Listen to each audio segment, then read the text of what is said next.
Hey there, food lovers! Today, we're going to dive into the world of Spanish cuisine and learn how to make a mouth-watering paella. So, let's get started!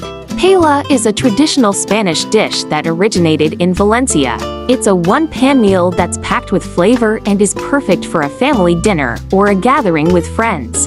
The key to a great paella is using the freshest ingredients and a generous amount of saffron. First, let's start with the rice. We're going to use a medium grain rice called bomba. This rice is perfect for paella because it absorbs the flavors of the dish and cooks evenly. Next, we'll add some chicken thighs, which are rich in flavor and provide a nice contrast to the rice. Now, let's talk about the seasoning. We'll be using a mixture of salt, pepper, and smoked paprika. This will give the paella a rich, smoky flavor that's so characteristic of Spanish cuisine. Next, we'll add some vegetables. We'll use a mix of red and green bell peppers, onions, and garlic. These vegetables will add a touch of sweetness and a pop of color to the dish. Now, let's talk about the saffron. Saffron is a key ingredient in paella and gives it that distinctive yellow color.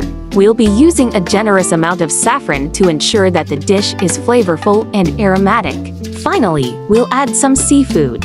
We'll be using a mix of shrimp, mussels, and clams. These seafood options are fresh and provide a nice contrast to the rice and chicken. To cook the paella, we'll start by sauteing the chicken and vegetables in olive oil. Once the chicken is cooked through, we'll add the rice and stir it all together.